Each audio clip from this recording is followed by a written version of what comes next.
Hey guys, welcome back. So today we're going to be talking about this. We're going to watch, and this is part two of the new Anna Nicole Smith documentary. I'm going to continue, so I'm going to let y'all finish to finish watching this with me.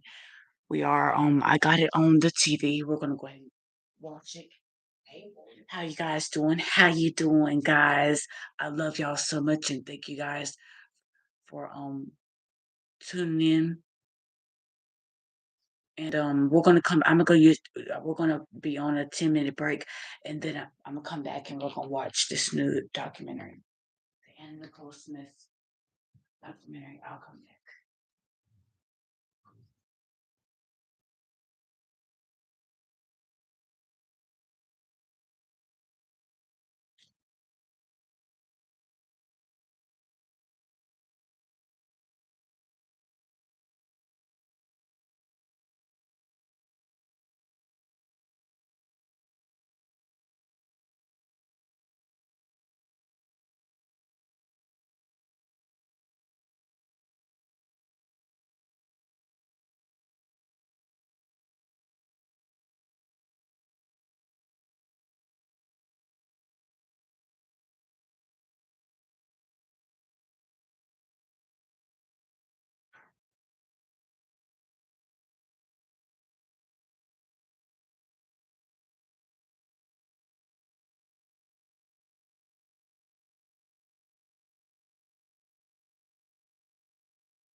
And guys, I'm also going to be doing a mukbang today.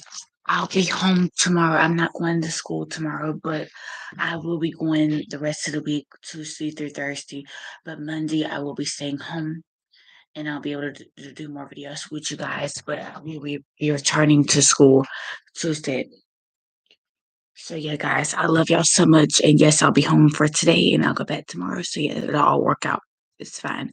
But we're gonna go ahead and continue this new Netflix documentary and I'm gonna roll up a few joints.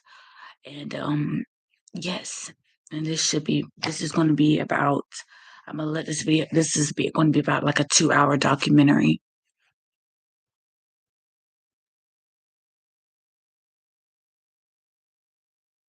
Or hour and a half, 2 hours.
Okay, y'all.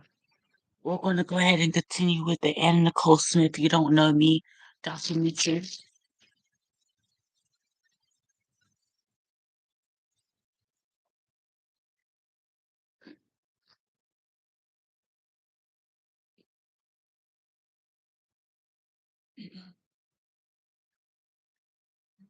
But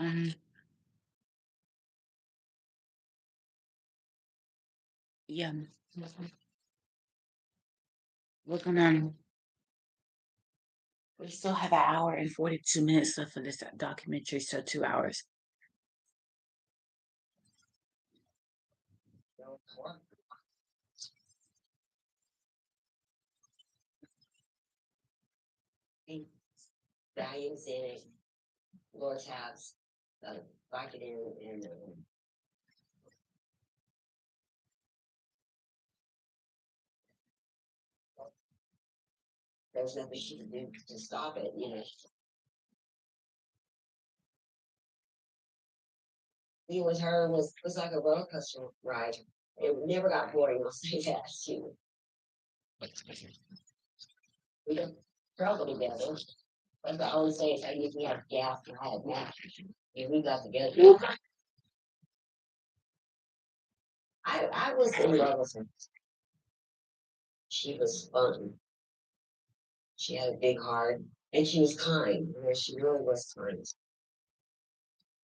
Be back, y'all. Let me wash my hands.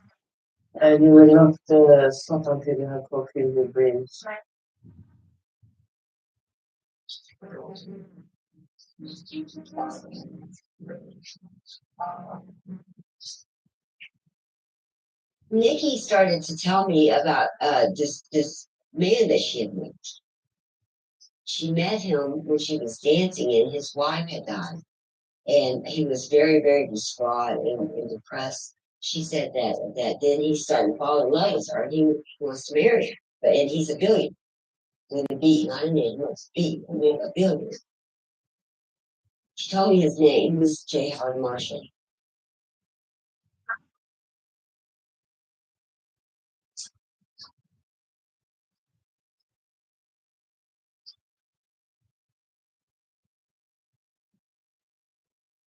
His husband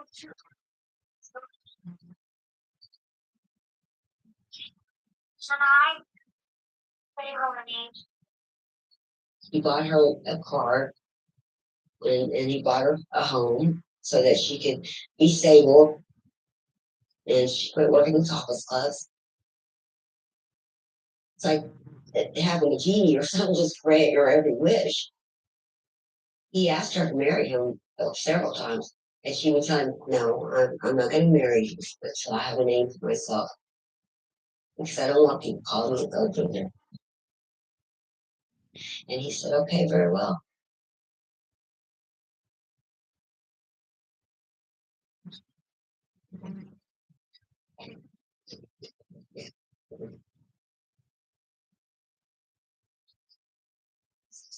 I was the West Coast photo editor for Playboy.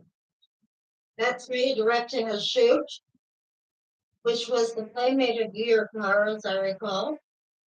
Beautiful young girls would want to be playmates. It was akin to them as being Miss America. Some girls would try year after year, but they wouldn't make it. The playmates, there was just this kind of magic that they had. And they were so excited when they would get accepted as a playmate. My idea of what really worked for the magazine was a very natural looking girl.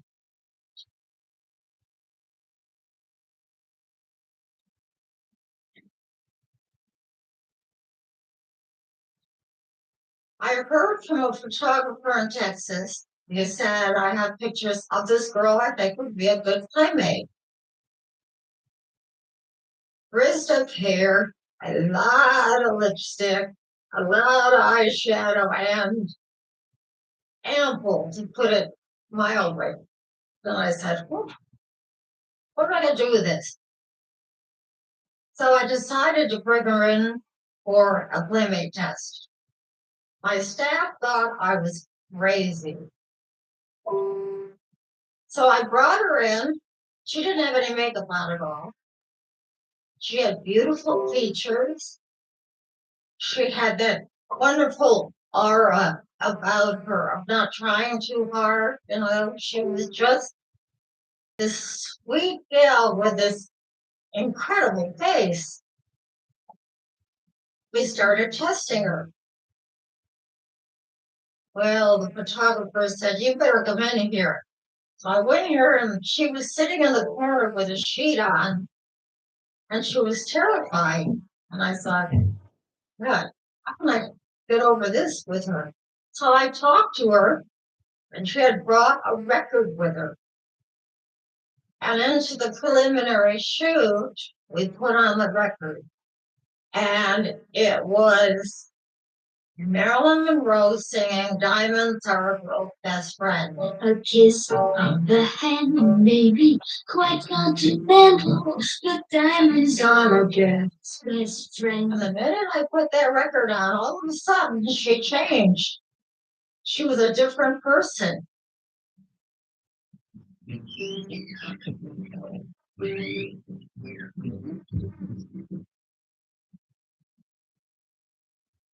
Getting nude was really hard for me.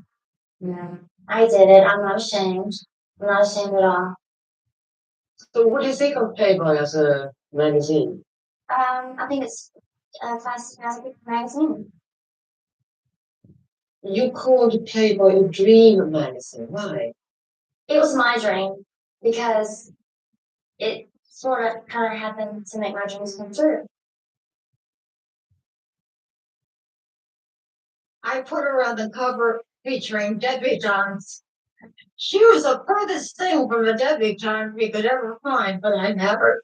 Prim and proper, sitting there without overacting, just giving us the nice smile. Half approved the cover right away, and there she was.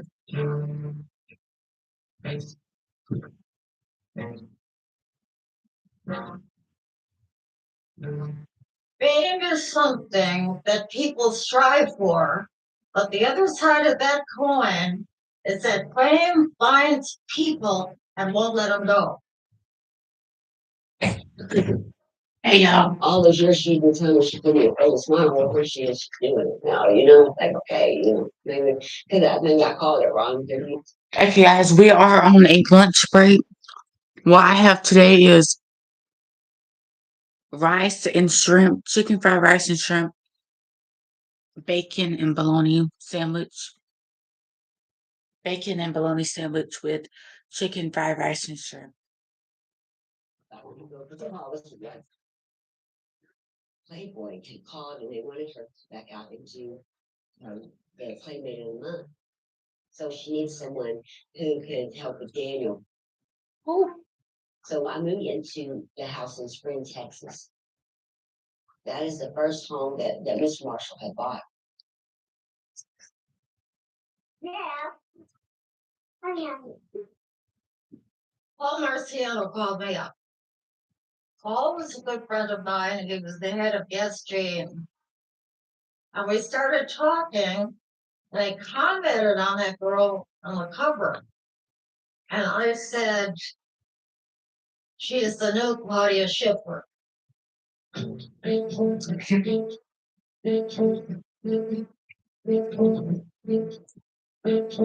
Yes, Viviana, the single dream of making jeans that are sexy. Jeans that would show up a woman's body instead of hide it. Jeans that would embrace a woman's innate sensuality. They were one of the biggest jeans companies at the time. And guest models were all very, very famous. It was such a big deal. And she was really, really excited about it. She just rolled out of bed and she actually couldn't even find her hair tie. She took her thong off and pulled her hair up, put it on her hair. I was like, gross. And that's how she went. And she came back. She looked great though. They had done her makeup. She looked good. She was really thrilled about it because Paul Marciano had told her how great that they was coming in the passion.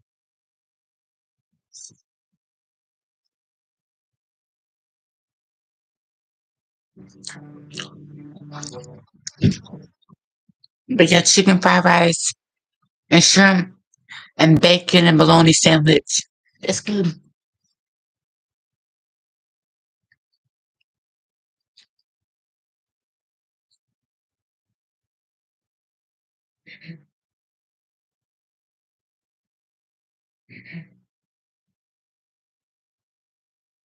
She said, well, Paul and I decided that I need a name that's less provincial, you know, something more global. I like the name Anna, so I chose Anna. And he put Nicole with it, and she said, voila, Anna Nicole Smith went for it. When we're in public, you call me that. Don't call me Nikki in public. I don't care if you keep calling me Nikki, but don't call me Anna. Anything but Anna Nicole in public. Is that okay?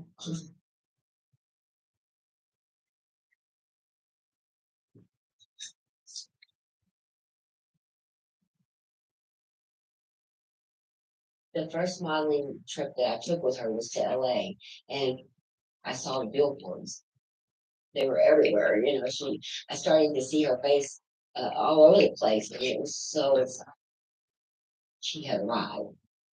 She was big and bold, and it was just, it was magical. It really was.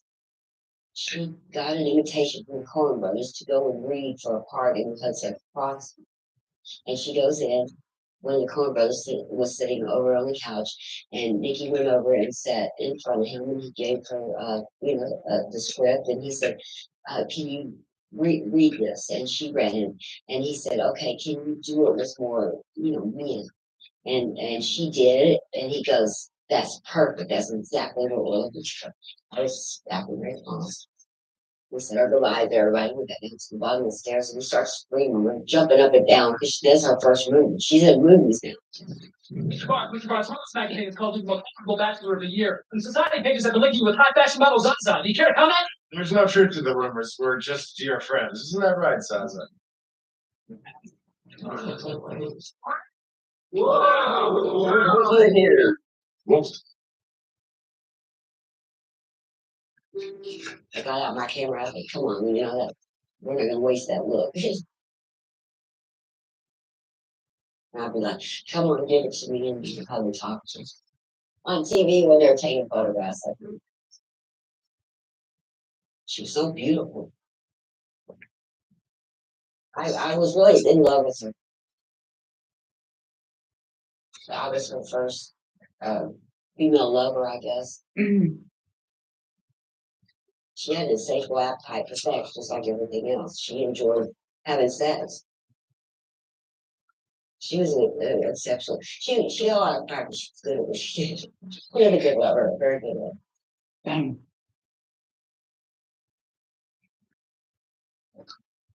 I found it impossible to be intimate with a male. I didn't trust men. But I found it very easy to be intimate with her. And that kept me fulfilled, for a very long time. I love her.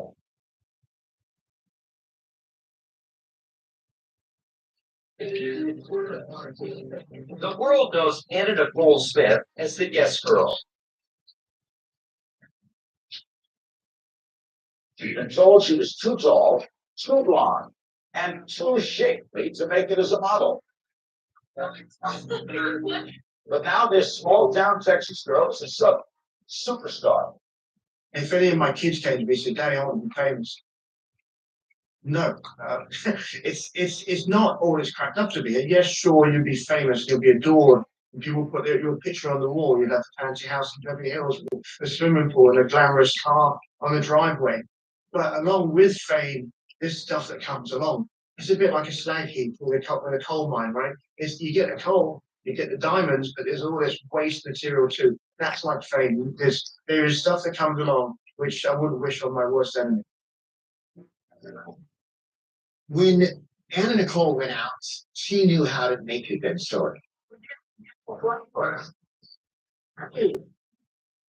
Much of what happens with celebrity and paparazzi is a game. It's a waltz that you do, and they know that they're on camera, so they know they're not really interacting with me; they're interacting with the world.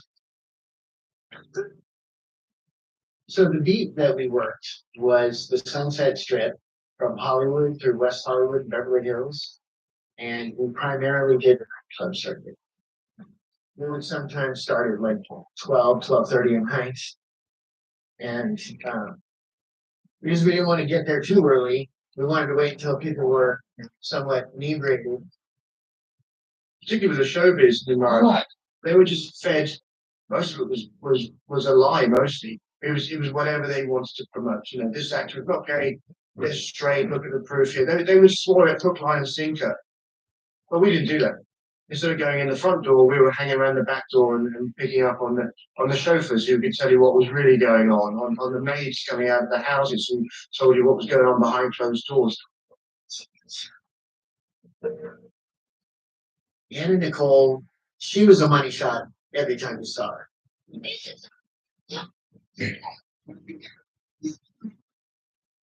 We got calls, hey, if you get anything on Anna Nicole, we'll buy it. It would be at least $2,500 a clip, but oftentimes 5,000 to 7,500 a clip because she's so animated. That's wonderful. I'd almost be shaking while filming it, knowing that they're going to love this. She came alive when she would see us. That's happy.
Okay, guys, I'm back.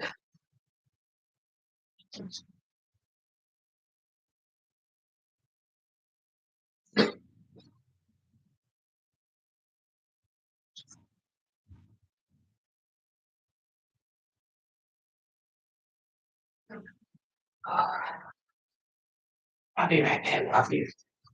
Be right back, y'all. Give me 5 minutes.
Okay, guys, I'm back.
This is my phone, guys. My Samsung phone. I hope you guys can see.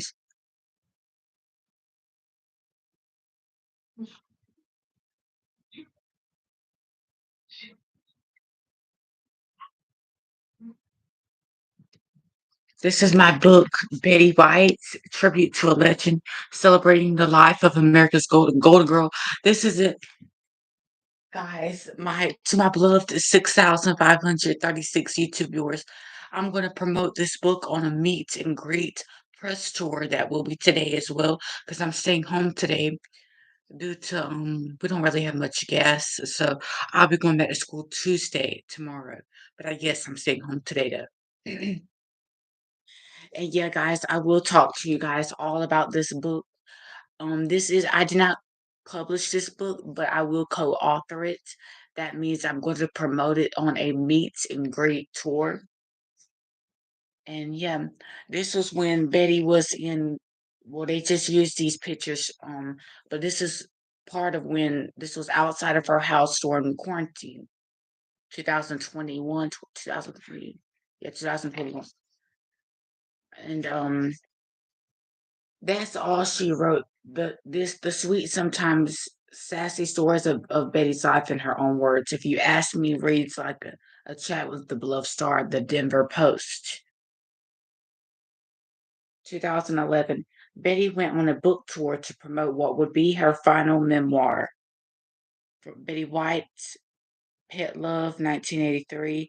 Betty White in Person, 1987. Betty White, Here We Go Again, 1995. I'm also going to do a book called Here We Go Again, 2023, My Life Story and My Rise to International Superstardom.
We were shooting at this house in Malibu, and when you looked in the big plate glass window, there was a gorgeous picture of Marilyn Monroe that took up the whole wall. Nikki was looking in the window, and she said, "Hey, look at this. Again, this beautiful girl just caught my eye. And they were yelling at her, the director, don't disturb the tenants." So I opened the door and they were saying, "We're sorry, we're sorry." It was really a deep bond between her and Mary. She really felt like maybe she was Marilyn's reincarnated daughter. We became friends, and she found out I had the guest house. I said, "Well, you can stay here if you want, Anna. Anytime you want." She said, "Really?" I think it meant for her that she had privacy. She could be herself. There's too many movies of warmth at one, and the verse you didn't say her. One's called mask, a chip wrestle, and one is naked gun fruit. The mask maybe I've had for about 4 months. I really haven't learned the script until last week. So, it's got Jim Carrey in it, funny that. So, I love it.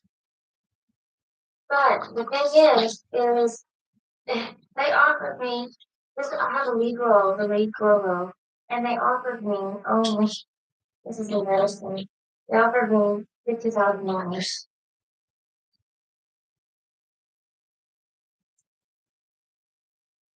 Right. I love it, and I think it has shown more of my acting ability. Me too. 15 minutes to 1 hour, y'all.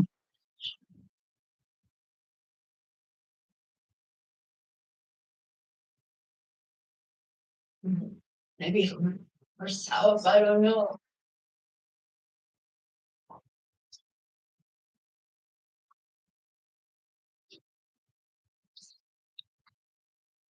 Guys, today is Monday, May 22nd, 2023. And guys, when you guys see the bio in my bio, when it says AJ Jones born April 25th, 2006, I got the my YouTube presidency in there as well. And my net worth. My net worth is about 6,536 YouTube view. My net worth is 6,536 YouTube viewers. And I have another 500 viewers on my other YouTube channels, but this one I have the most YouTube viewers with 6,536 YouTube viewers. I'm gonna repeat it one more time. I have 6,536 YouTube views. 6,536 YouTube views. Yes. And I'm very proud of it, guys. Mhm.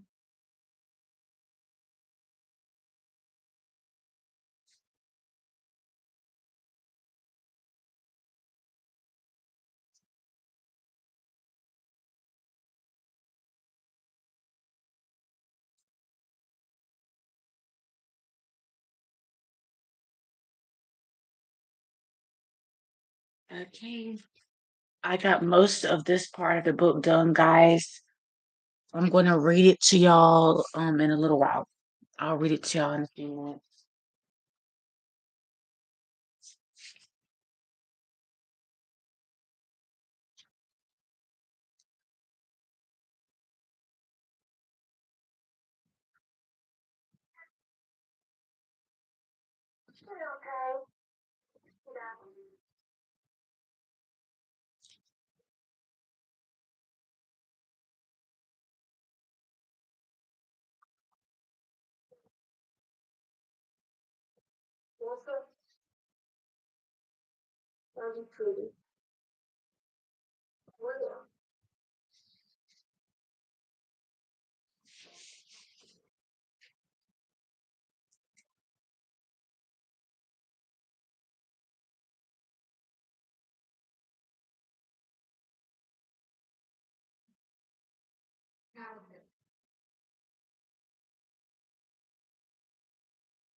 When I first went to meet Anna, I was taking a document, and she breezed in, and Howard wanted to talk to me. He wanted to adopt Daniel, Anna's son. He wanted to do that clearly to protect Anna and Daniel, because if Daniel was his son, then he would be his heir. They would be protected. There would be nothing that his family could do to freeze them out.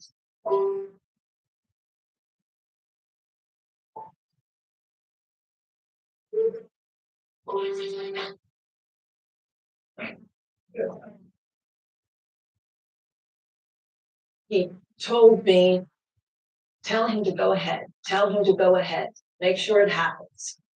So I went back to the lawyer I was working for, and I said to him that Howard was very insistent that he wanted this adoption to go forward.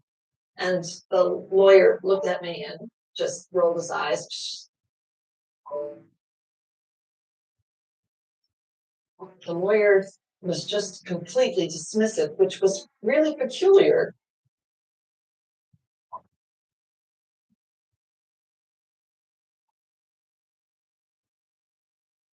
I don't ever want to give the impression that the relationship that Anna had with Howard was simply a gold digger kind of relationship. What impressed me between the two of them was how much they loved each other and how well suited they were to each other. And that seems terribly improbable to say. She was such a young, voluptuous woman, and he was a little old gnome of a man. But they were both kind of extraordinary people that other people were always trying to take pieces of.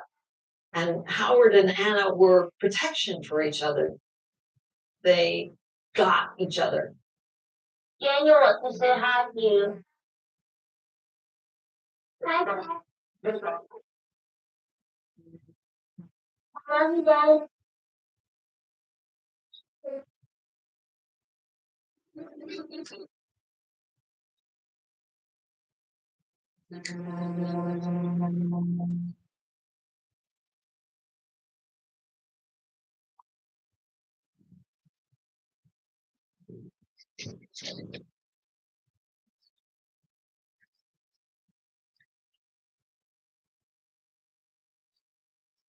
We lived in Oakhurst, Texas, and there's like 215 people in the whole entire town.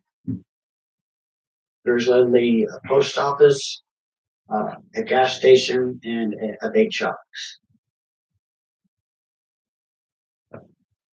Nikki had never known her biological father, and she believed it was because her mother was just an impossible tyrant who didn't want to have her fathers around. So Nikki had built a vision in her head of who this man was, and she just knew he had to be out there looking for her like she was looking for him.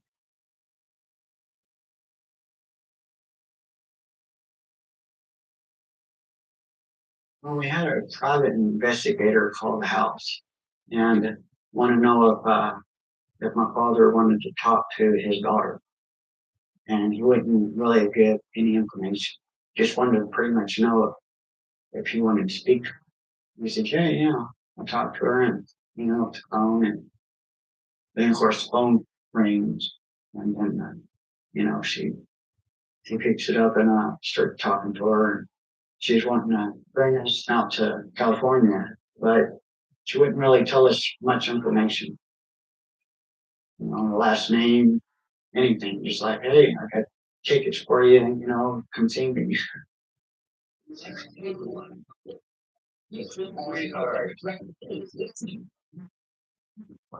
So, what did you say to him the very first time when you called him up? I don't remember. I was shaking. Very much. Trying not to cry because I had my phone.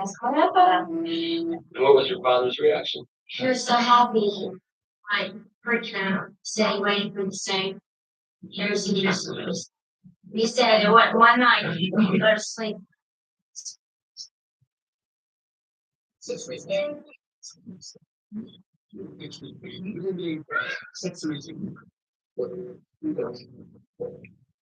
I was really like, I have no idea what I'm walking into. Even my dad was like, man, there's something to it. We just know we're supposed to meet her there at the airport.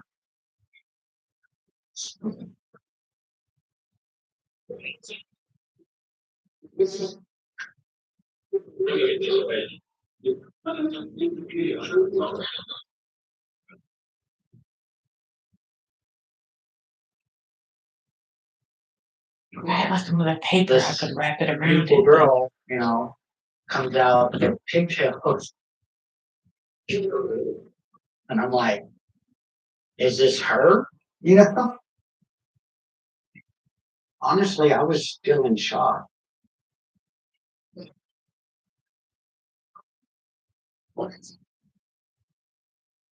She goes, do you know who I am? You never seen me before? believe Missy was in there too, and she was like, you don't recognize her? And she might be hanging on your wall. Okay, now that we're in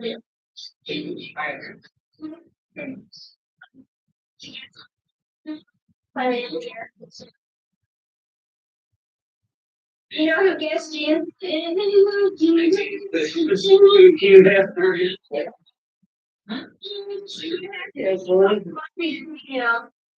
You'll be at the Playboy Mansion Sunday. Yeah. So, she's just so yeah, I'm sitting believing. It's a great day.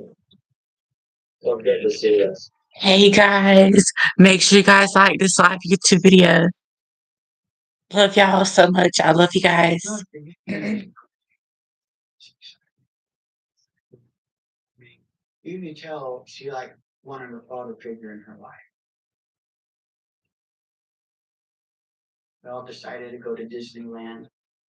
Daniel was there, and that museum I went to, and he had some blonde hair, just like I did.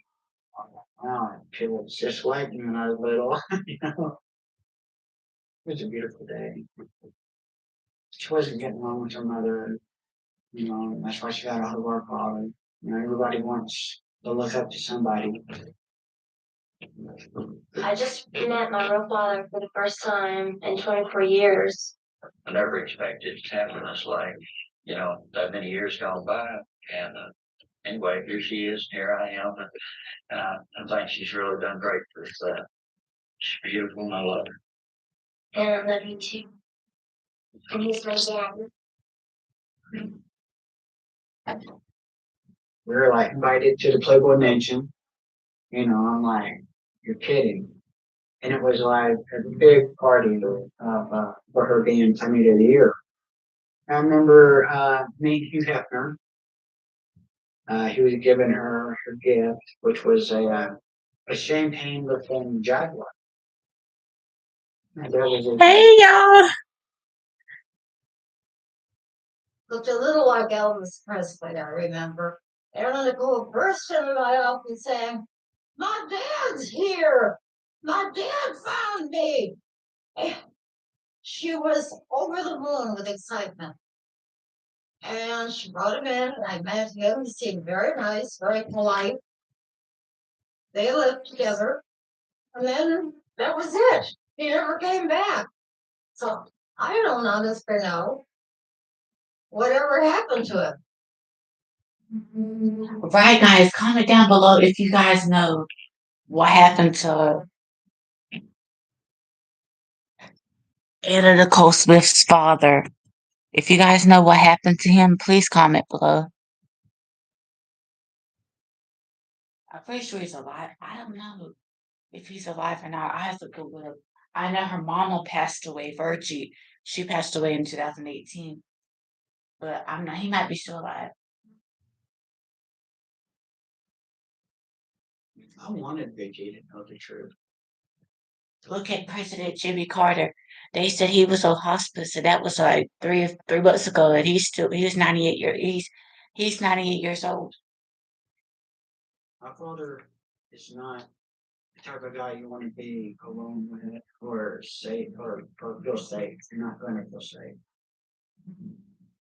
I mean, he's a monster. I was about 16. He told me a story about how he raped his wife's sister. He chased her down by a tree when his wife was not. She was a child. He's very scary. I was always afraid of him. I'll kill you dead. I'll stomp your head right in the ground. He's the type of person where he looks right at you. You really believe he will do that. And I just let her know straight up that everything about him's true. Nikki came back from Los Angeles, and I asked her about her father and her brother, and she said she didn't want to talk about it. So when we were alone on the plane, she told me that her father had tried to have sex with her. My dad assaulted her.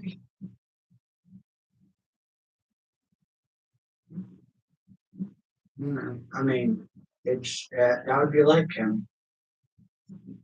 But is it true? It couldn't be. I was there every step of the way. But you know what? It wouldn't be the best. I mean, I guess it wasn't so old. So it could be true.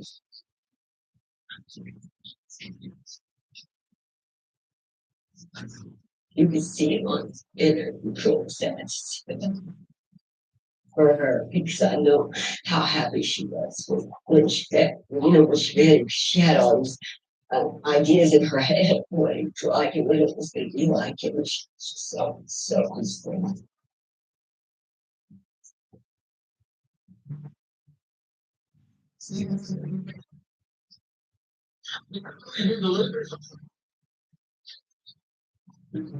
peaceful.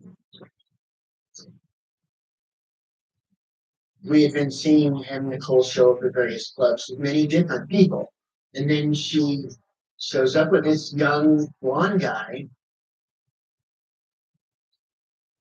She was somewhat subdued with him, but she was showing him off as her new boyfriend.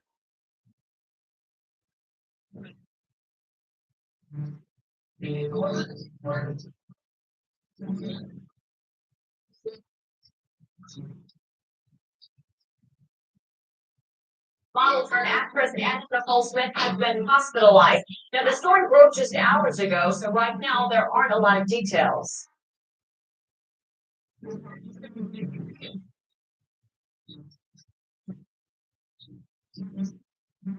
4 months prior to Anna Nicole, River Phoenix, another actor, had a drug overdose and died on the streets of Hollywood, right on the Sunset Strip.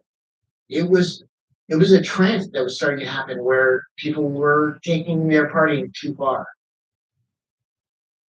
When the news came out, I think a lot of people were initially shocked, because drugs was something you don't automatically assume with her. I mean, she still had this persona, of course, that of the girl next door from Texas, so that shattered that illusion. It also made her more attractive to us because hey, there's some dirt there that we can go after. I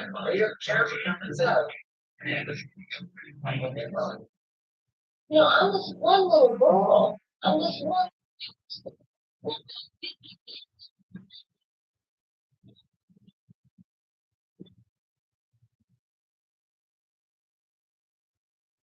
Well, Know about ever falling there. oh, absolutely.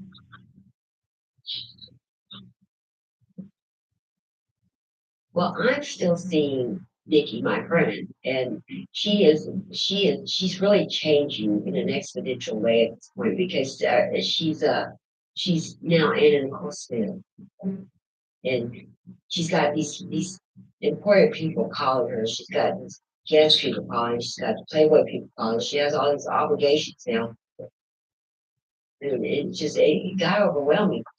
She would show up to shoots looking kind of haggard, and she would get called on the carpet for it, and of course that adds more stress to it. I think a lot of stress that she was dealing with too came from the fact that she was hiding this from Marshall. She was always scared that was going to come out. And so she's taking more and more pills to relieve the stress. And I'm getting worried about her state of mind because I'm starting to notice changes in her personality. She gets where she's no longer grateful to Mr. Marshall. She feels treated like an ATM kind of now. So he gives her a credit card, and he shares his personal credit card with her, which has this ungodly limit on it, and she maxes it out. Jay Howard's son, Pierce Marshall. worked for his father. And even the one time I heard Howard talking to Pierce, my sense is that Pierce had to endure a lot of assaults on his dignity working for his father. And I think there was a lot of resentment that Pierce had for his father, and even more resentment that Pierce had for Anna, that Anna was just going to come along this late in the game and take away from Pierce the things that he had put up with, garbage from his father for years. And he wasn't going to let it happen. He wasn't going to let it happen. Of course, Mr. Marshall is spoiling rotten. And Pierce is the one who handled these things, so he sees all of this money that's being plowed into her. I felt like she was trying to fill herself up with this stuff, but because there was a hole in her soul or her spirit, and she's trying to fill it up with all this outside stuff, and it was never going to get full. I mean, all that does is make you want more.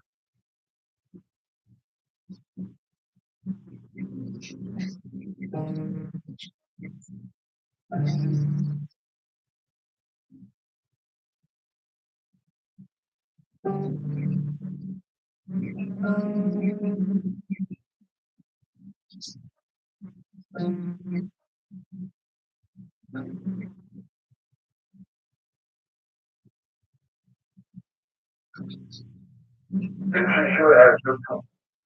Love you. Return to place. Please call me.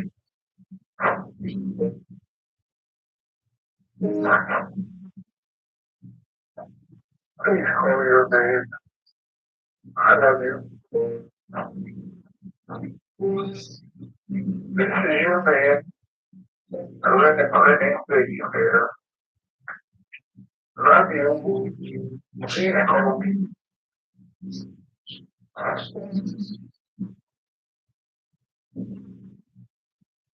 Your husband wants to talk to you.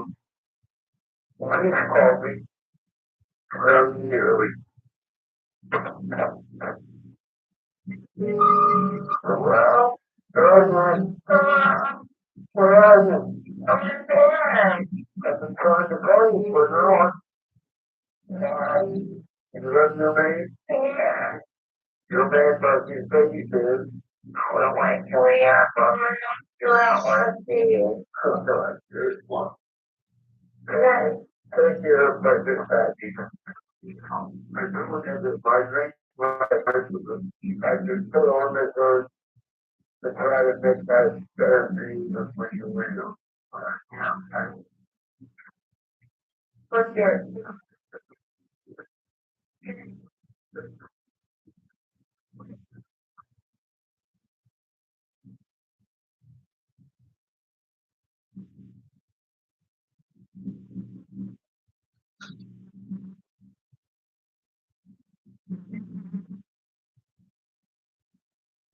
There came a point where I realized that me being there was not beneficial to her anymore. And there was nothing I could do about it. And it's like banging your head on the wall and we're watching this person that you love and care about work into this thing that is just an egotistical monster that is selfish. And she's a full-blown drug addict. I mean, there's no way around it. She's taking a lot of drugs. I would bust my ass to do everything I could to help her, and she didn't appreciate none of it. And after everything we've been through and the things I helped her do and the secrets I kept for her, I was hurt, I was really hurt because my friend that loved me wasn't there anymore. There was no compassion, no nothing in that woman anymore. So I quit. I went home and I was going to quit.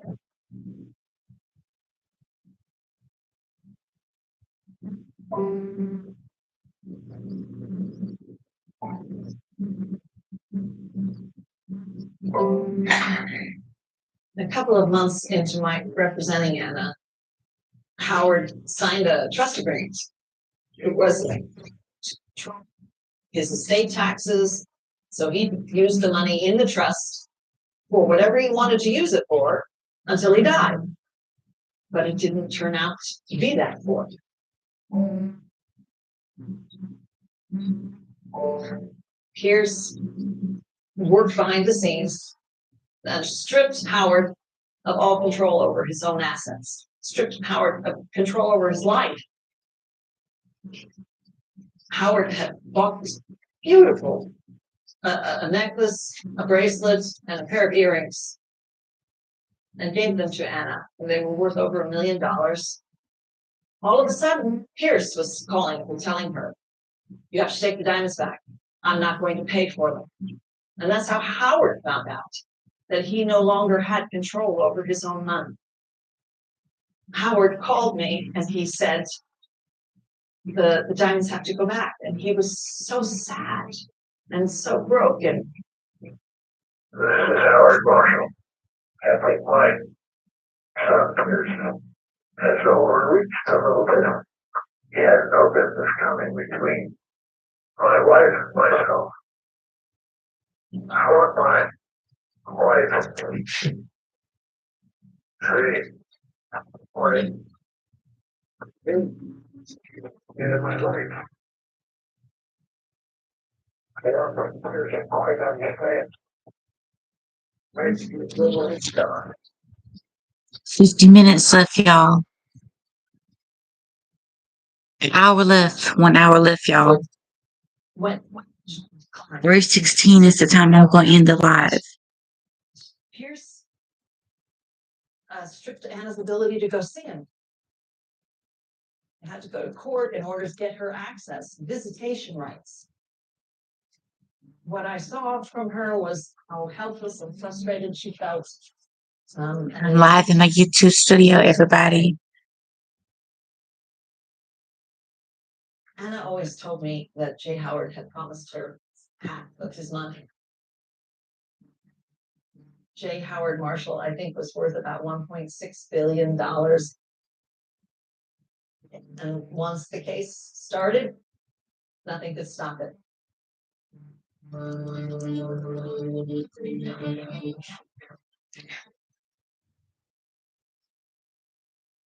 She probably had no idea that she had Howard to protect her when she came to Los Angeles. She had him to hire the people that she needed to get the agents and the PR people and all of the things that she needed, put all the pieces in place. So she started out just roaring, and I guess she learned the hard way. It was still Desiree Bowles.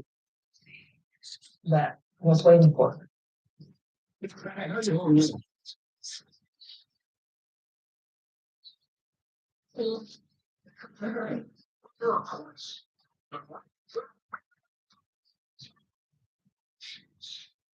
She's under siege. She's been sued by many people who are trying to get their hands on her husband's money.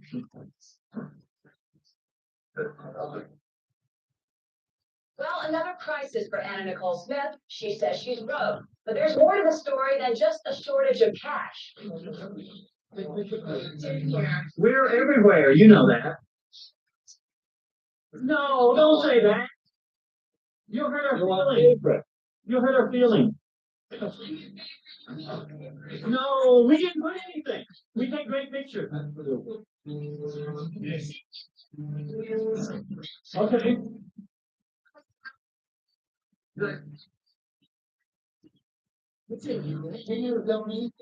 We can't help it, but they people.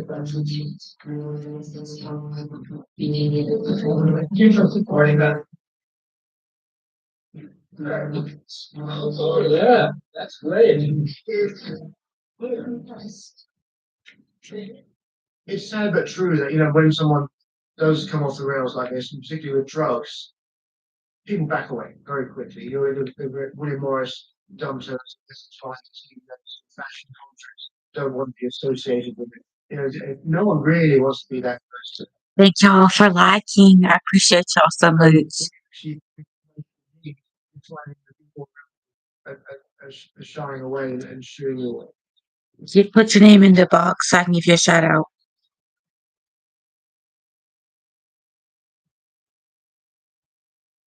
she kept looking for somebody else to save her.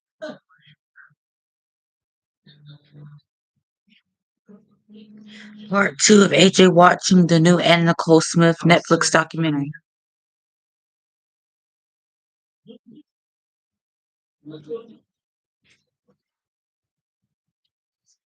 Oh, you're taking it.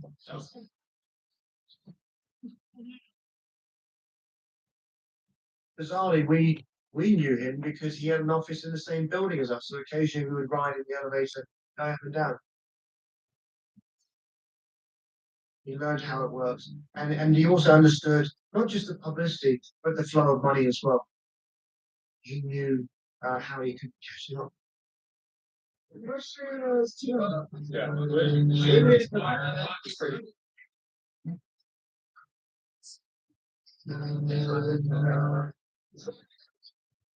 My impression was that he was a kind of a low-level attorney who was looking for a big payday, and he thought he was going to move into this established case, take it over, and take the money. You married the man, he wanted you to have the money. I know you can't talk about it. You know,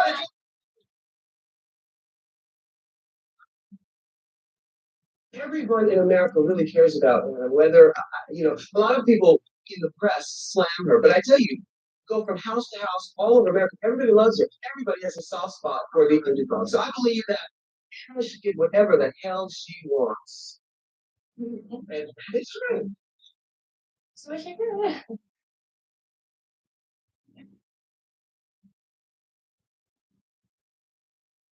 Anna Nicole Smith walked into the courtroom with a fuchsia knit sweater on and a picture of her husband close by.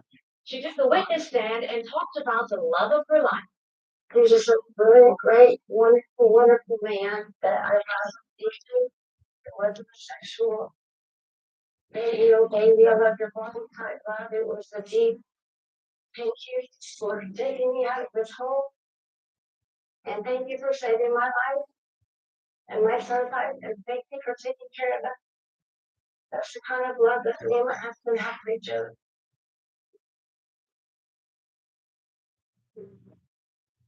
He thought if he gave her enough money during his lifetime, I think he probably gave her $14 million during the course of their relationship to try to get her in business and everything. She would ultimately have savings when he died. A month before he died, he realized she was a totally lost cause. He'd given her all this money and she had none left. He loved her, no question about that. But Pierce knew his father did not promise her half of the estate. And quite frankly, he shouldn't give her a dime. And the reason is her entire case is built on a lie. In court, Pierce Marshall's side is predicting some bombshells. His lawyers say they will not be shy about dredging through Anna Nicole's past. That jury, 13 out of 16 of them were women. It was very clear that most women were going to side with Anna Nicole, at least as we started out.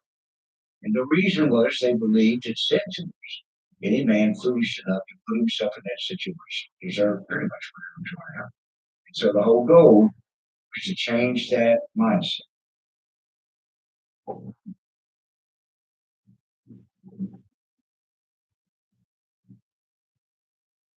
Going after her was never going to be the right approach. The better approach was always going to be let her reveal herself through her own words.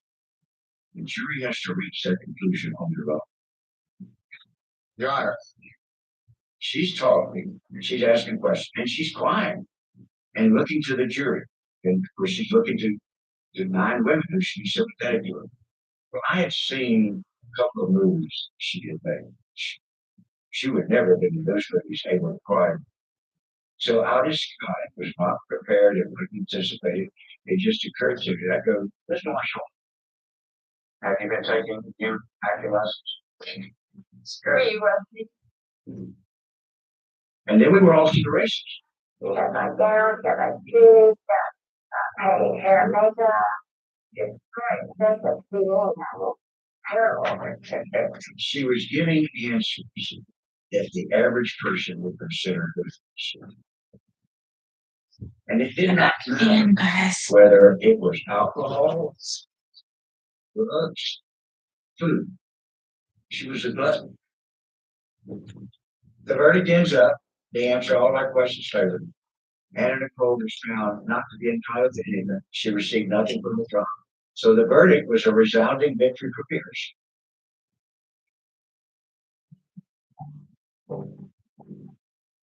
She didn't lose because she was a gold digger. She lost because of who she was.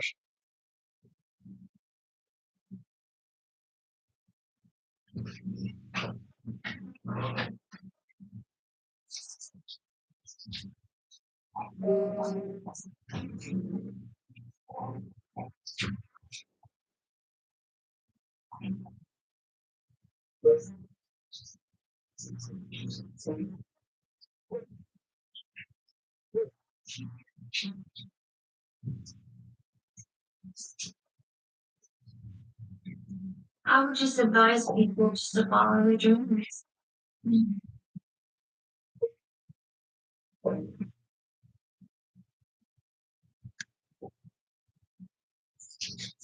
They can't come true. So I'm living proof. Rock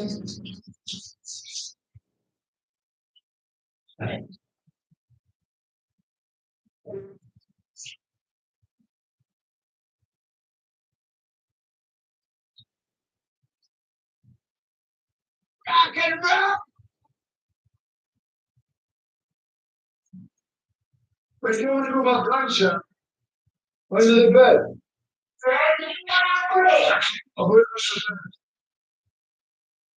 The Osbournes was a massive hit for MTV. So the executives at E! Entertainment realized maybe we can do a reality show. They knew Anna Nicole was someone that their audience really liked. She said, they'll follow me night and day. They'll just live in my house with me. And everybody can be in it. Daniel and Howard wants me to do it. He'll be in it. Nobody's talking about me. I'm not in the news at all right now. I wanted your advice. What do you think? You should do it. And I said, well, no, I don't think you should do it.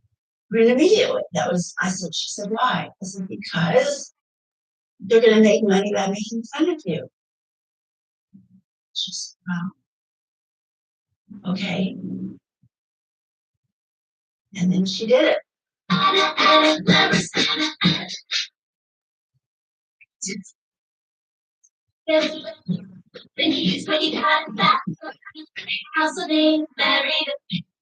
Anna Nicole show was designed to be a comedy. Given a line in the open that says it's not. Okay, guys, I didn't get to see the whole thing, that part, so I'm gonna go back and watch that part.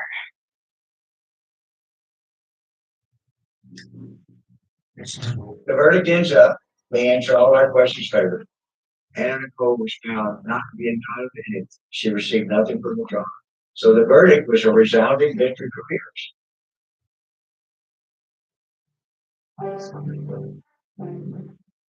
She didn't lose because she was strong. She lost because of who she was.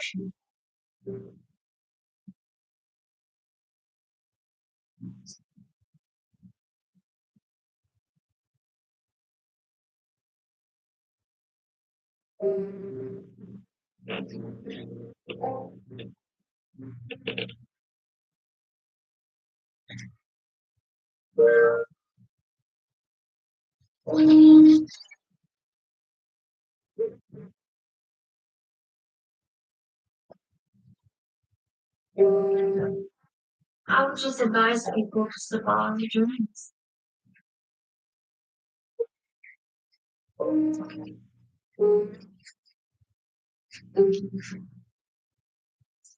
They can't come true.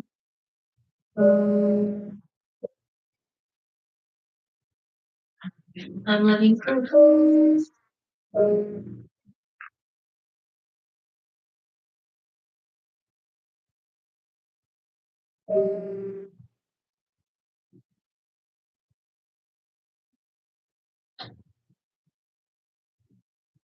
Rock and roll. The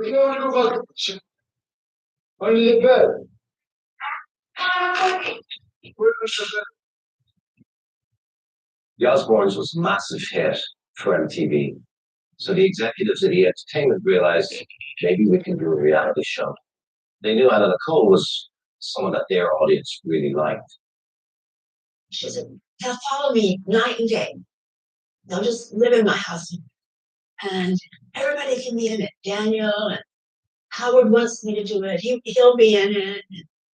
Nobody's talking about me. I'm not in the news at all right now. I wanted your advice. And do you think I should do it? And I said, well, no, I don't think you should do it. I mean, immediately, I said, so why? I said, because you're going to make money by making fun of you. She said,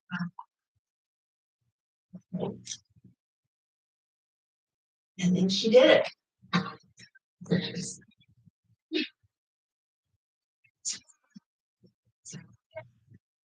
The Anna Nicole show was designed to be a comedy. We have a line in the open that says it's not supposed to be funny, just is. There was no specific talent to be on a reality TV show. You literally just had to audition for something, and the producers had to like you and pick you. Well, she comes from Houston, Texas, and she's looking for a guy. I thought I'd be the one, but I know I was. And it.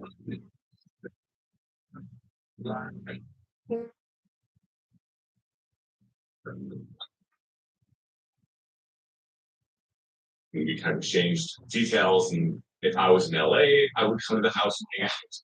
Otherwise, we talk on the phone and things like that. But I would actually be curious to know, like, how many really deep friendships Anna had. Anna didn't need a personal assistant. She needed a friend. Calling it a personal assistant was more PC than saying, I'm really fucking lonely and depressed, and I can't make it for the day because I have no friends. She goes, you're not like the others, are you? No. And I'm looking around thinking, like, I don't know, who's like the others? I'm not sure. Anna and I became very, very close.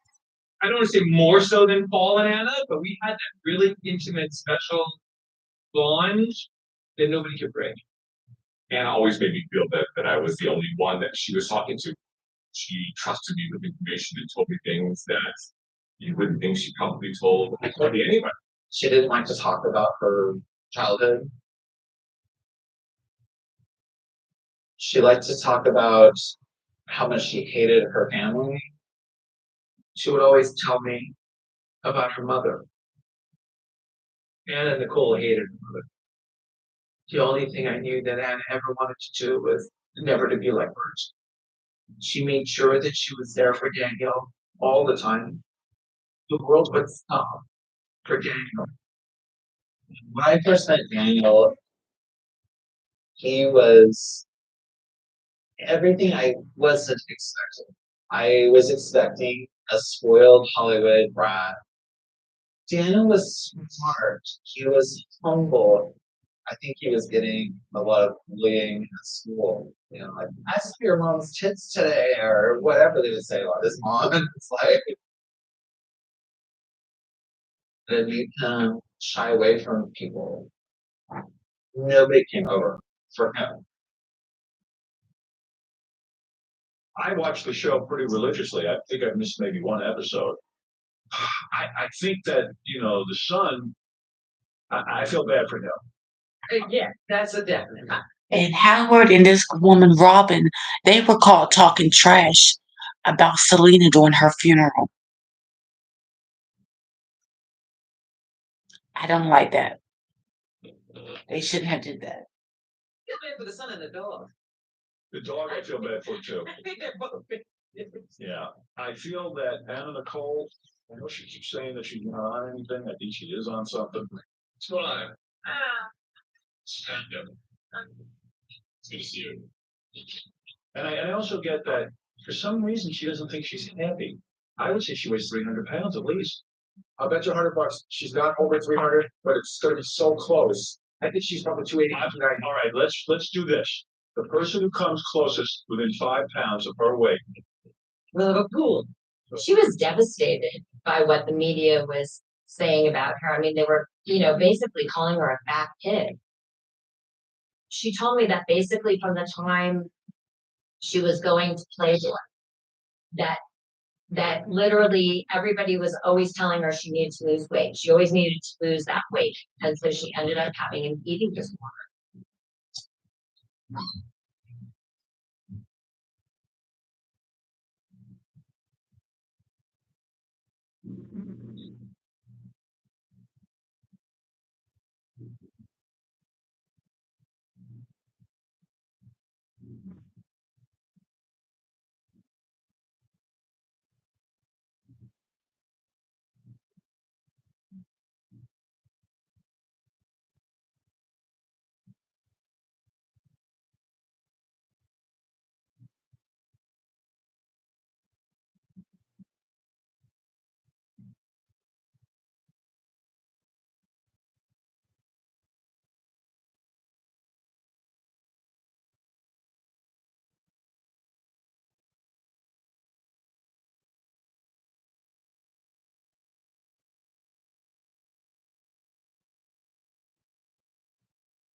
Back, y'all. She didn't see herself, even in her own perfection. She didn't see herself as beautiful because she didn't feel beautiful inside. Temptation. Stop to resist. Ask anyone who's trying to diet. Just one Dextrin controls your appetite all day. A revolutionary weight loss. Just lazy the weight. The weak open for. Trendspa was a diet supplement company. They had created some diet pills that, they negotiated. Anna wanted to lose weight. I said, well, I'm going to come over. We're going to exercise, yoga. She's like, okay. She probably lost at least 25 to 30 pounds. But then what happened was Anna was getting antsy and she wanted all the weight off. And about a month later, the assistant called me up and said, you need to come over. Please come over now. I'm really, really worried about Anna. Anna was in bed. She had no makeup on. And there was a white ring. White, like a white sheet around her mouth. And it was dehydration. She hadn't eaten anything since the day that I left. And she was drinking like maybe 2 inches of water a day, taking a diuretic. And I said, can I get a doctor here? No. You need intravenous, like you need something. No. I mean, she could barely talk. I had water with a straw that I was giving. And I'm like, you can never do this to yourself again because you won't live the next time. And she said, I know. So I know. I know that that day that I saved him. I know I did.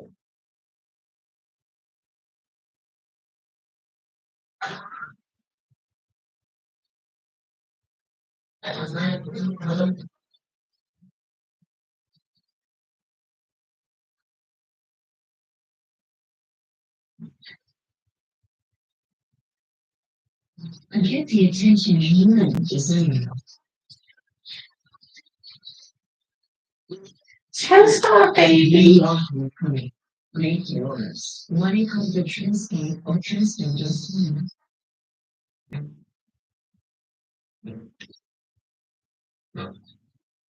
Trim Spa went crazy. That was her comeback. My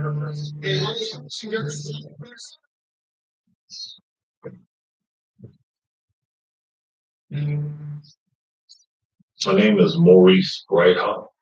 People know me as Big Mo. And I was Anna Nicole Smith's bodyguard. In the beginning, I think she tested me to see if I was trustworthy to be with her. Say, do you like my body? You think I'm beautiful? Would you like to, see where we can go with this? And I looked at her dead in the eye and I said, right now, I really think of you as a little sister. And she said a little tear. She says, you know what?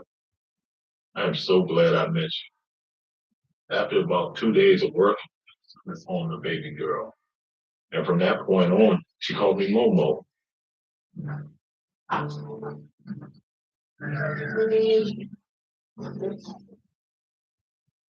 She had to present Kanye West with the award. It's an American Music Awards. And before she went on stage, Howard and her was talking and said, this could be great. You're going to be on stage. Be yourself. And that's when she sat back and thought, wow, I'm going to do something that everyone will always remember.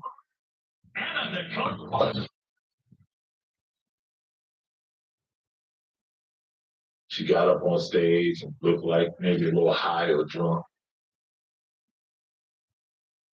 That was Anna. Anna knew how to work the crowd. For an album.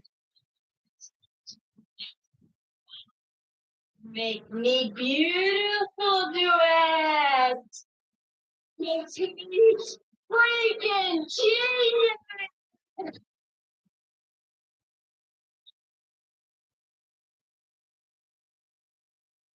Once she got off the stage, the first thing she did look at Howard. How did I do?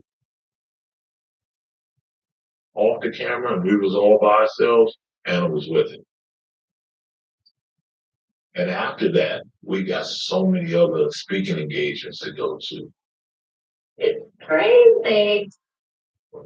Totally crazy. Like everyone out of the blue is calling, like, hey, let's say, hey, get all the attention. I'm like, oh my God. Like, wow. I should like flow the line. Everything will go through Howard. But ultimately, it was her decision whether or not she would take the office. Anna knew how to work it. There's a little saying out there that said that Howard was controlling everything. Howard did not control everything. Anna was in control of everything. If she thought that anybody was trying to control her, she would get rid of them. point blank.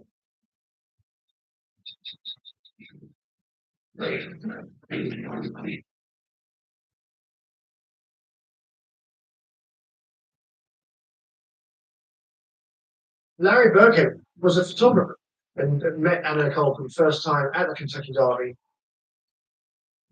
He was extremely polite. That's going above the bed right there. Larry knew already the power of the celebrity pictures. And so as soon as he met Anna Nicole Smith, the light bulb went off above his head and he was like, oh, this could be quite lucrative.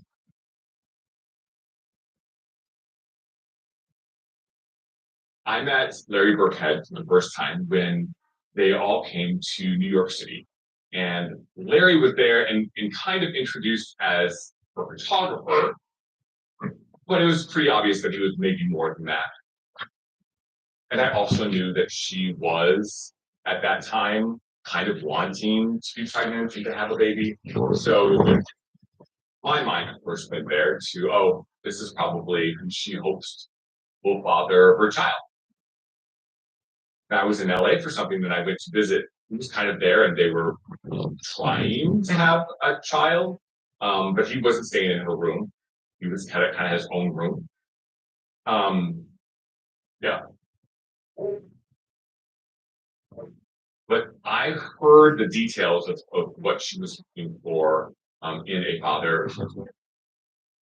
Like you won't have visitation rights, or if you give money, or be able to legally say the child is yours. There were some pretty strict parameters surrounding, her having a child with somebody. So I figured he was on that same page.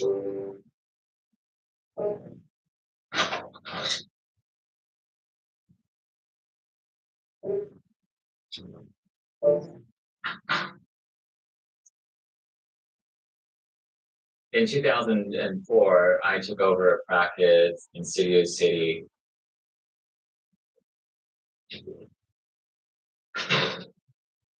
I was really not interested in a celebrity practice. I mean, most of my patients were older. The doctor before me said, have you heard of Anna Nicole Smith? I see her for chronic pain. She's very manipulative, and she can charm you, and just don't get caught in that. She had many ailments over the past, including various things like fibromyalgia. She had significant, different back pains. She had some chest pain. Her breast implant was ruptured and had to be repaired. And when there was emotional issues that were happening to her, her pain was worse. What you see in the public eye is probably vivacious, bombshell type of thing. But behind the scenes, it's a different story. She was on methadone, which was the pain medicine that worked for her. This is a medicine that is always known as people that are addicted to heroin. So people would look at it and say, well, she must have been a heroin addict. She said, don't worry about the doses. I'm like a horse. I can take a lot of medicine. It takes me a lot to have the effect.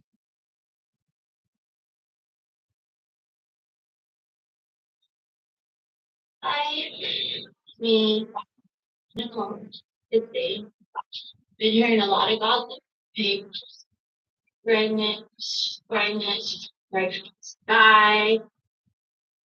Well, let me stop all of it. Yeah, I am pregnant. I'm happy, very, very happy about it. I like to see me as I'm growing. I'm included the son. So one day Anna sent me an email and she said, guess what? You're going to be an aunt. So She said, Howard, you can be the father. We'll do this together. Just think of how beautifully that worked. I mean, this is her attorney, who is a friend, not a lover, but a friend. And they have obviously a really strong bond, and they're going to continue to have a strong bond as they work together through all kinds of legal challenges. So it made perfect sense that to be the ultimate storyline. I think my parents were a little shocked. And Howard never heard that I am aware of, never said to my parents, oh, that I'm having a relationship with Anna. I don't think they knew that. My mom, being a grandmother was that was her pride and joy.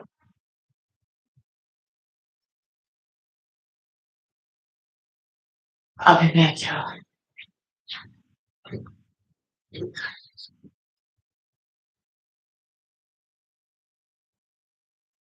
I was at my apartment in West Hollywood. I'm having a Kylie Minogue birthday party. I'm a huge Kylie fan, so that is very important to me. I try to throw a party,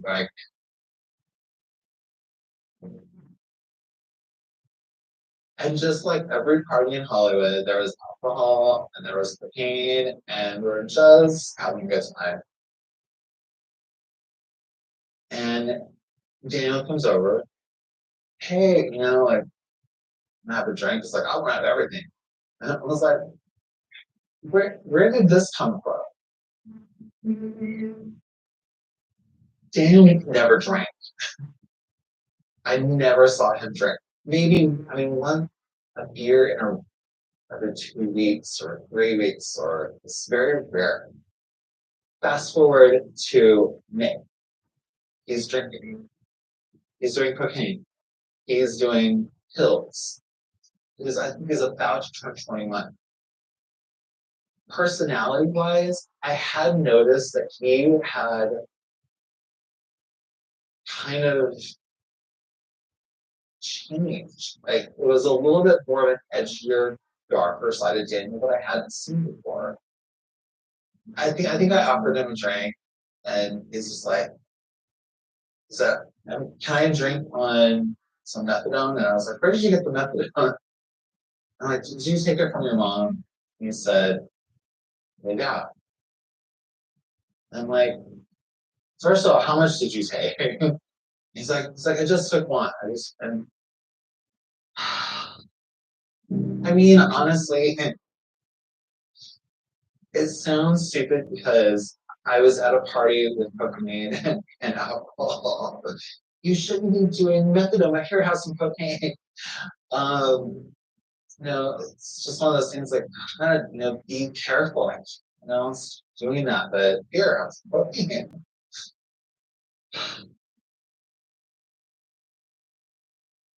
Young and dumb, but I was really worried.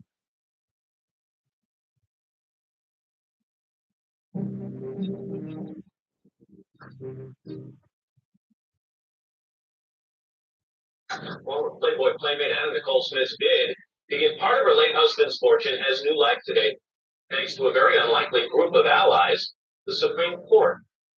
The High Court has agreed to hear the ex-Playboy model's case. She's claiming millions of dollars from her dead husband's estate. Whenever I would be on AOL, I would see in a box people who were on there, and her name was Hot Smoochie Lips. So Anna had sent me an instant message, and she was referring to Larry. It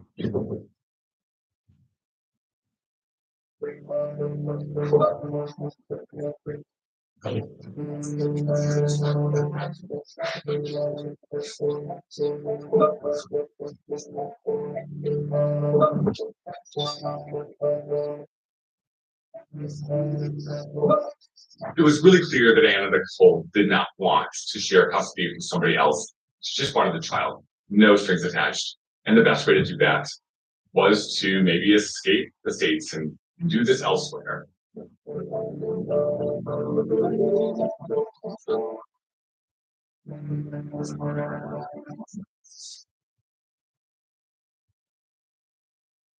Anna never wanted anything from Larry. Anna wanted Larry to leave her alone. The truth is, she couldn't stand him.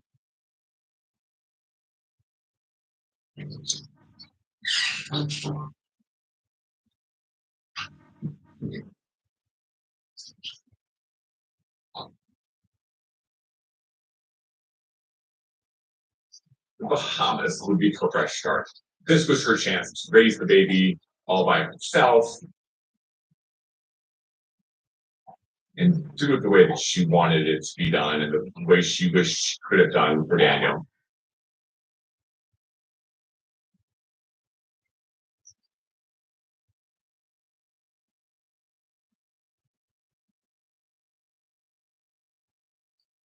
In the Bahamas, there is a few interesting legalities. One being that whoever signed the birth certificate from the Bahamas is the bottom. That's how they see it. And so if Howard K. Stern signs that, then he's the bottom. The end.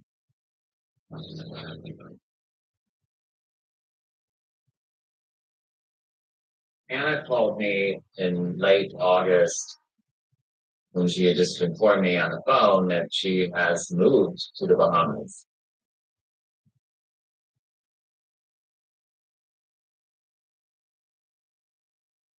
And I said, well, what about your care, care?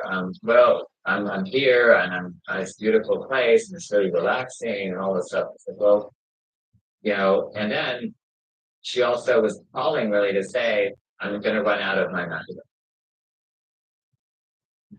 That can result in withdrawals, which can be deadly. And I was worried about the baby. And I checked to see if you can even get methadone in the Bahamas, and there was absolutely no way. So I called the pharmacy. She needs to have this medicine. She only has a couple of days left. I said, what can I do? So the decision was made. We're going to try to get it to her in the Bahamas from here. And she got the methadone. And then Daniel came to see me and was saying that he and his mother were not getting along. He seemed anxious and somewhat irritated by the situation. And he was struggling with some issues of depression. And so he ended up being admitted to a hospital, and he was seen by a psychiatrist who started him on the medicine in Mexico before he was discharged. He said, you need to come back and take care of him. I don't know if she realized that he was gravity of what he was going through.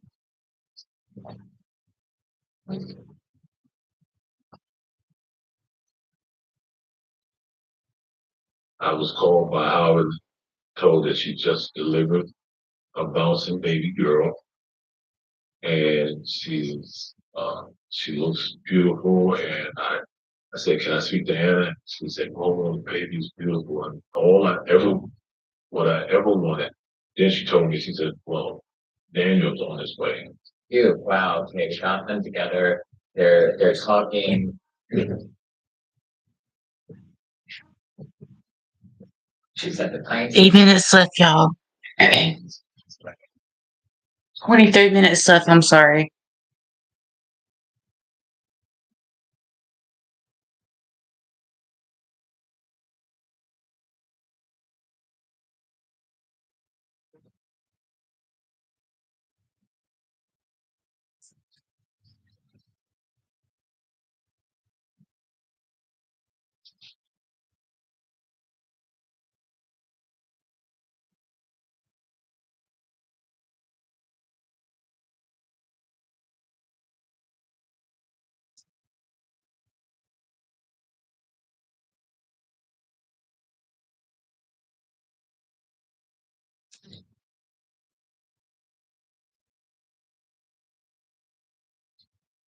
I got an out of state phone call and I looked, oh man, this is the Bahamas.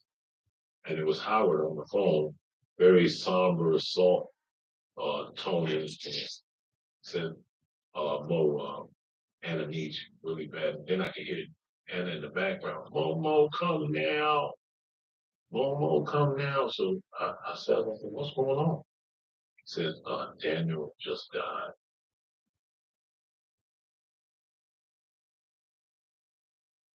I said, what? What do you mean just died? He said, yeah, he saw his sister and never woke up and he's gone. Anyway, arrived in the hospital late evening on Saturday, December 19th. With his mother for interviewing for himself. On Sunday at 9:38 p.m., nurses called following his physician's other for immediate consultation. Plus, the date of efforts using advanced life support protocol continued for 22 minutes. He was pronounced dead at 10:05 a.m. Then our sincerest condolences, family, friends, Daniel. We encourage the press to please be sensitive to the family's loss. And give them the opportunity to grieve during this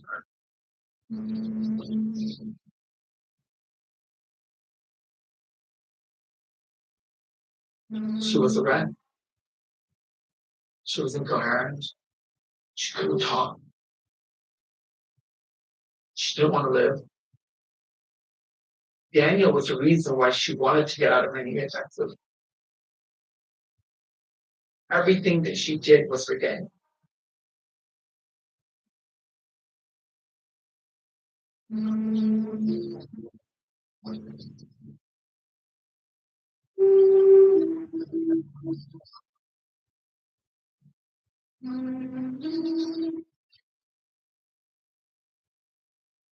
Every single conversation was what she did wrong, blamed herself the whole time. She said, I just want to die. I don't deserve to be here. It should have been me. Should have never been dead. Should have been me.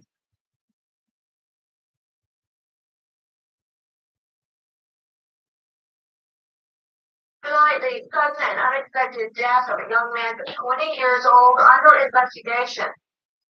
20-year-old Daniel Smith. His death, his sudden and unexpected death here in a Bahama hospital, was it murder? Rumors continue to swirl about the strange sudden death of Anna Nicole Smith's son Daniel. As new evidence of an overdose emerges, we ask, could this be an accident or even suicide? We're surrounded with more than 300 paparazzi. The front and the side is barricaded with photographers, international cameras sticking up over the wall to see her devastation. Every time she wakes up, Daniel's calling me. Daniel wants me there. Daniel wants me there. I would bring Danny into her. Said this is the reason why you must live on. Her whole mentality was changed. She would sit there, smile, and look at the baby and say, "You're just an angel." And I said, "See, this is why you must live."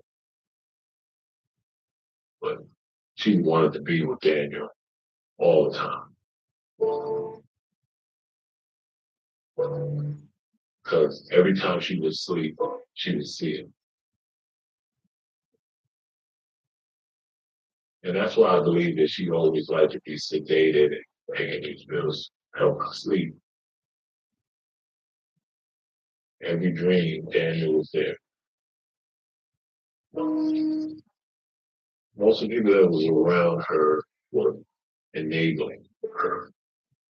She said, "Howard, I want you to give me all these pills and you even give them to me, or I'll find somebody else to do."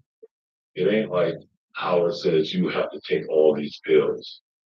Howard would never do that. He didn't need enablers.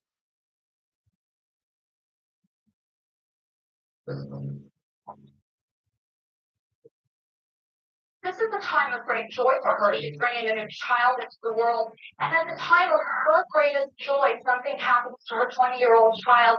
That is going to make her feel tremendously guilty.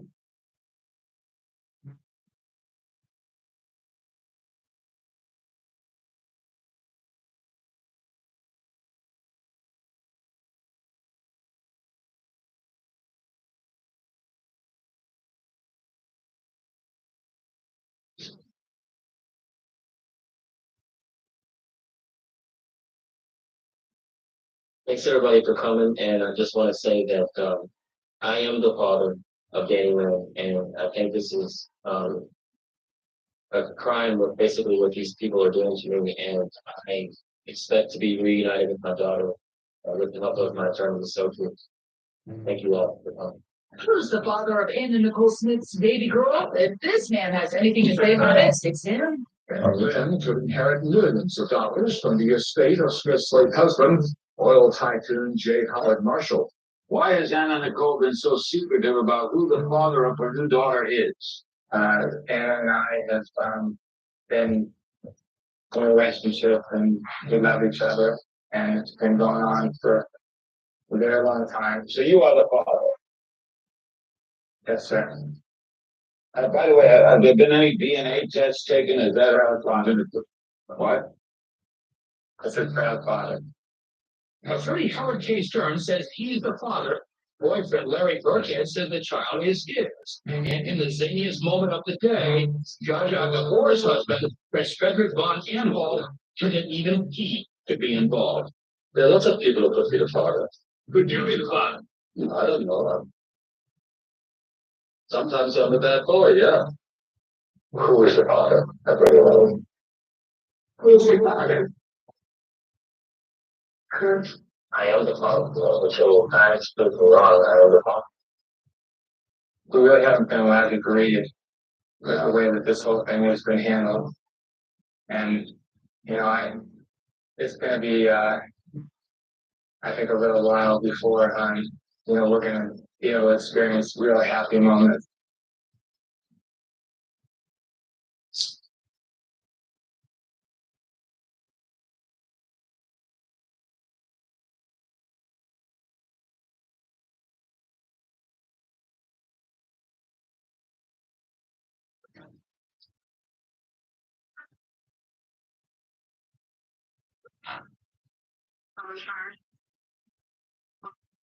Because to hard work, room,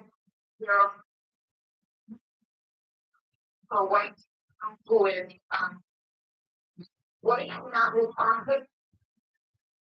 She's not breathing, she's not responsive. Actually, coldness. 14 minutes left, y'all.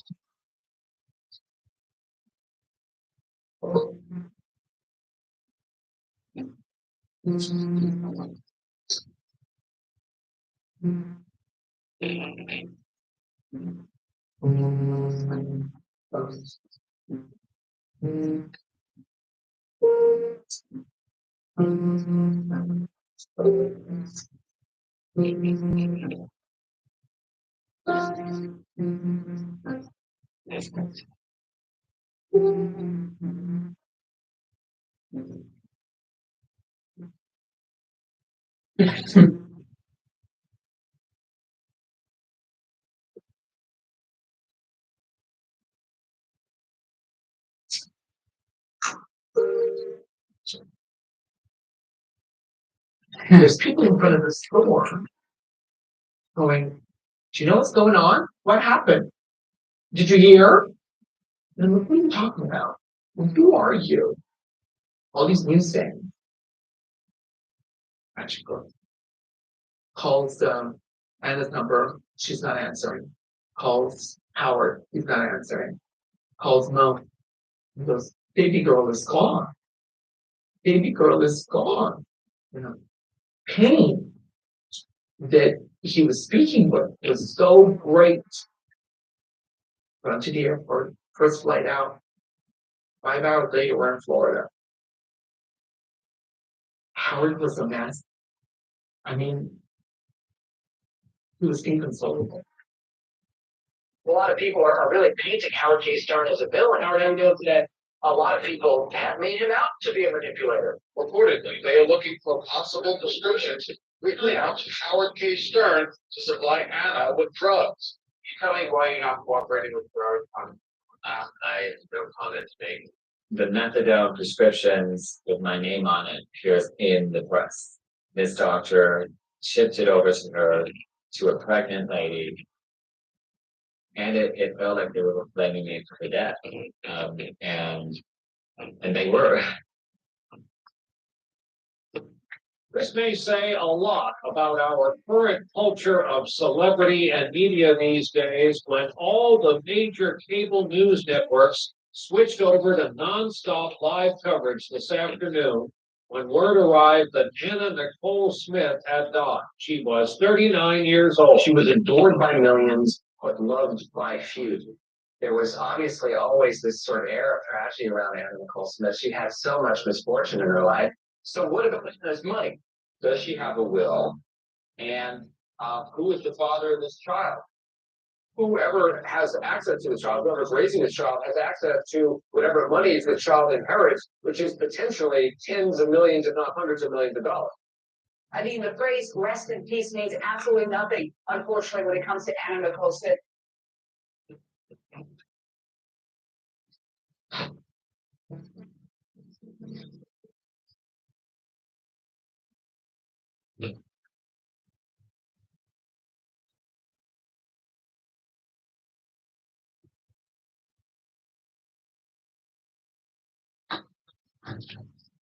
She told me all the time that she was going to die.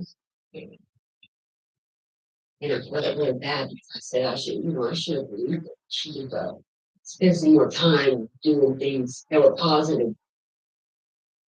I should have said the stuff I said to her, because now I can't take that. I'm never going to be able to change it. It's over. And then I thought about her baby girl. This fellow girl who never really know how much like her.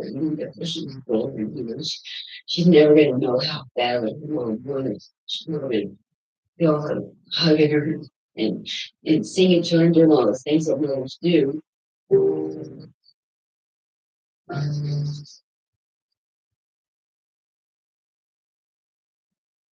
But I thought, at least she's back with Daniel. At least her and Daniel are back together. And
Shortly before her death, Anna Nicole gave a television interview about her childhood with her mother, Virgie. And by the way, guys, me and my mama, we have a very loving relationship. I love my mama very much. We are very close.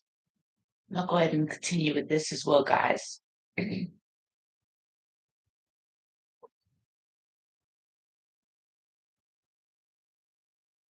just sitting on the couch when the TV's on, and I see Nikki on TV. I'll be right back, y'all.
She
said that she was raped at home and she had to run away from home and she was beaten.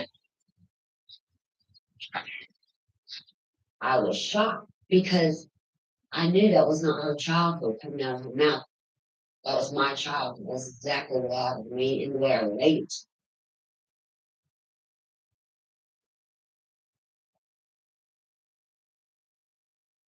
Vicky told people that my mom abused her, and she did not abuse her. My mother was a very sweet, loving person.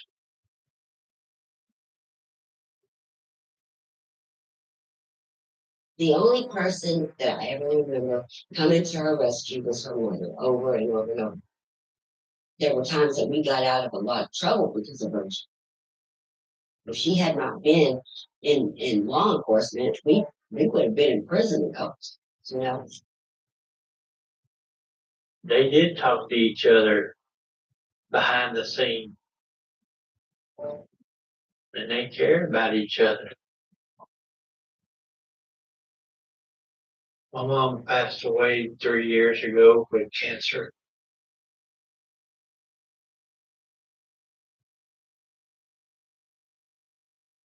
We were not poor. We lived a moderate life.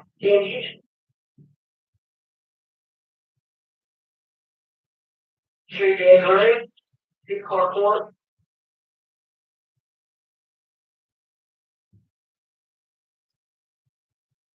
She would tell these stories about what a horrible childhood she had. And I asked her once, I said, why do you tell such lies? Why do you do that?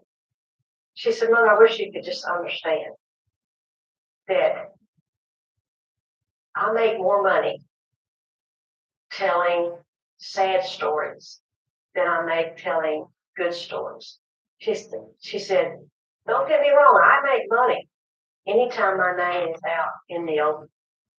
Anytime my name is written down somewhere in newspaper, on TV, in the news, doesn't matter. If my name is out there, I'm making money, which is my purpose in life. I'm making money. She said, but if it's bad, something really bad, I make 50 times the amount of money that I make if it's good. And I said, well, Vicki, don't you want people to think good about you? She says, well, no, not if bad pays better. I said, doesn't it embarrass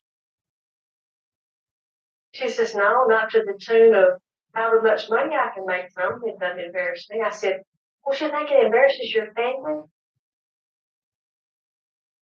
She says, Mom, this is my life. Not your life. This is my life. So I will be able to tell whatever stories I want to tell. True or false, I'll be able to tell.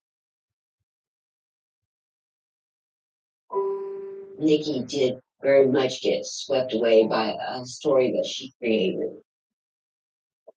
Can you tell so many lies and tell it so many times that all of a sudden it's true? But she lost her son, she lost her life, she lost everything. That's what it cost her.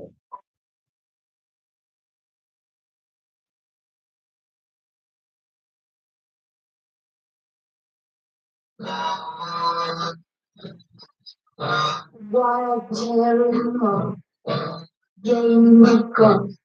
I may make a play for him,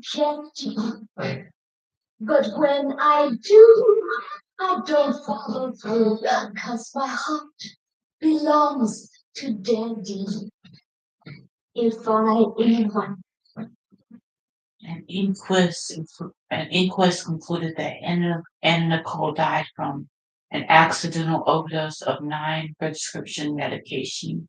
go and say night to die, There were no signs of foul play, and methadone was ruled out as a cause of death. and my life and happy.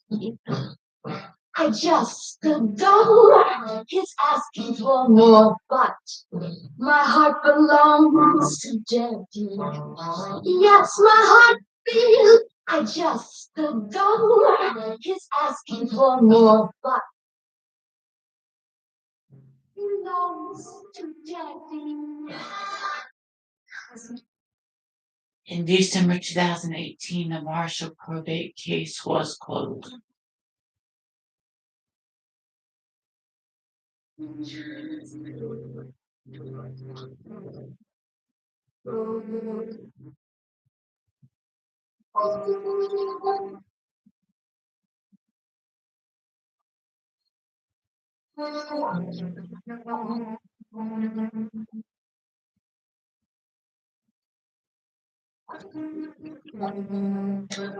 mean, I guess they really wanted to show this documentary because they wanted to show, a lot of the true side of Anna.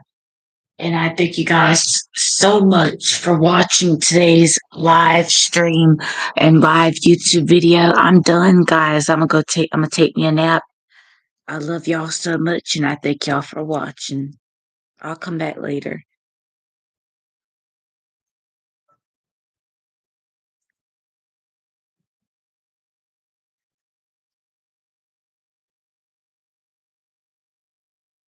I love you guys. Thank you guys so much for watching. I love y'all so much. Bye, guys. Love you guys. Peace. Peace, guys.